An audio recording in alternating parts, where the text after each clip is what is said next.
Shalom Jemaat, senang sekali bisa menyapa kita semua lewat Morning Devotion pada pagi hari ini. Saya rindu untuk membacakan dari Yakobus pasal yang kelima ayat 15-16.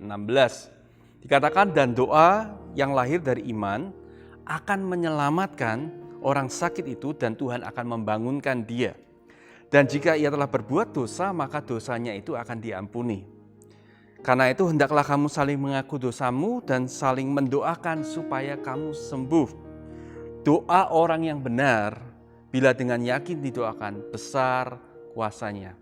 Pagi hari ini saya mengajak untuk kita belajar bersama-sama tentang kehidupan doa. Doa adalah sebuah ironi. Kenapa saya katakan ironi? Karena sebagian besar dari kita sadar bahwa doa itu sangat penting.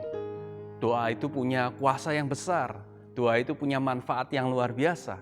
Tetapi sayangnya kita biasanya jarang berdoa.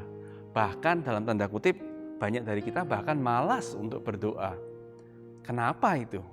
Saya pikir jawabannya adalah karena kita masih memandang Tuhan sebagai pribadi yang kita butuhkan, bukan pribadi yang kita sukai. Nah, teman-teman pernah nggak ngalami di mana Anda harus ke kantor pemerintah atau kantor polisi untuk mengurus sesuatu? Pada waktu Anda ke sana, saya percaya Anda tidak akan mengambil waktu begitu banyak untuk ngobrol, untuk kenalan dengan orang-orang yang ada di sana. Tapi Anda akan ke sana dan berkomunikasi secukupnya saja. Yang penting kebutuhan Anda tercapai, terjawab, selesai. Nah, itulah yang terjadi di dalam kehidupan pada waktu kita ini tidak menyukai orang yang kita ajak komunikasi. Jadi membutuhkan sesuatu dan menyukai seseorang itu adalah dua hal yang sama sekali berbeda. Hanya karena kita membutuhkan sesuatu, tidak harus kita menyukai orang tersebut. Nah, begitu juga pandangan begitu banyak anak Tuhan tentang doa. Pada waktu kita berdoa, sadarkah bahwa doa itu adalah komunikasi dua arah antara kita dan Tuhan? Sekali lagi ada banyak dari kita yang cenderung melihat doa itu sebagai sesuatu yang kita butuhkan, sesuatu yang karena punya kuasa, punya manfaat. Tapi kita tidak mau sebetulnya untuk mengenal lebih lanjut Tuhan yang begitu mengasihi kita.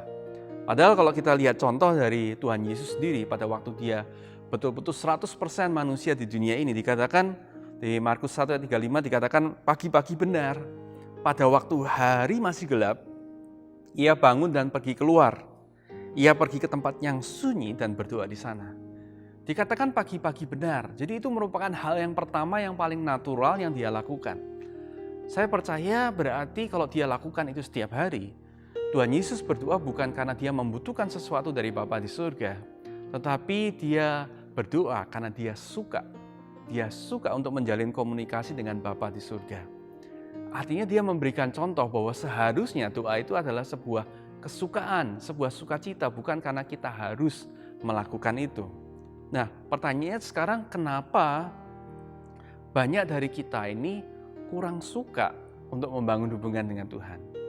Jawabannya mungkin yang saya pikirkan adalah mungkin kita mempunyai gambaran yang keliru atau gambaran yang salah tentang pribadi Tuhan dalam kehidupan kita. Mungkin dari pengalaman-pengalaman kita sebelumnya, kita berdoa dan kemudian kita tidak dijawab. Atau pada waktu dijawab, jawaban Tuhan itu berbeda dengan apa yang kita minta. Sehingga kita menjadi kecewa. Mulai ada pikiran-pikiran yang kemudian menghakimi dan berkata, kalau Tuhan itu baik, kenapa kok dia tidak menjawab doaku? Kenapa kok tidak sesuai dengan apa yang aku pikirkan dan ingini? Nah, hal-hal tersebut itu lahir dari pengenalan yang kurang. Hanya karena Tuhan tidak menjawab doa kita, bukan berarti Tuhan tidak mengasihi kita. Oleh karena itu, Rasul Paulus bahkan berdoa di dalam Efesus 3 ayat yang ke-18 dan 19 berkata begini, aku berdoa supaya kamu bersama-sama dengan segala orang kudus dapat memahami betapa lebarnya, betapa panjangnya, betapa tingginya, dan dalamnya kasih Kristus, dan dapat mengenal kasih itu. Kata kuncinya mengenal kasih itu. Sekalipun ia melampaui segala pengetahuan, aku berdoa supaya kamu dipenuhi di dalam seluruh kepenuhan Allah.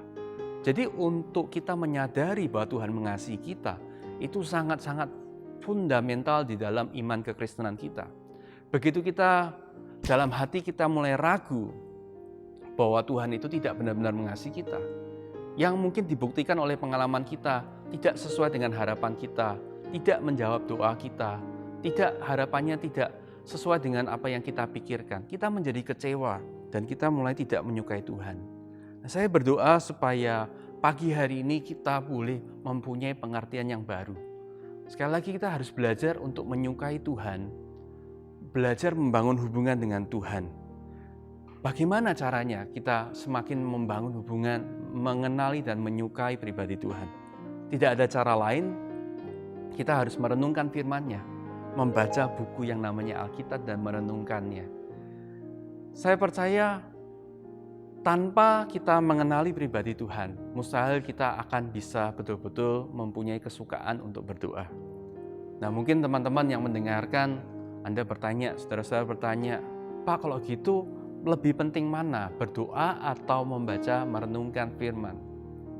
Charles Spurgeon, seorang tokoh rohani yang luar biasa, berkata, dia bertanya balik, dia bertanya begini, mana yang lebih penting? Menghirup nafas atau menghela nafas? Atau membuang nafas? Jawabannya tentu kita tahu bahwa kita butuh kedua-duanya sekaligus.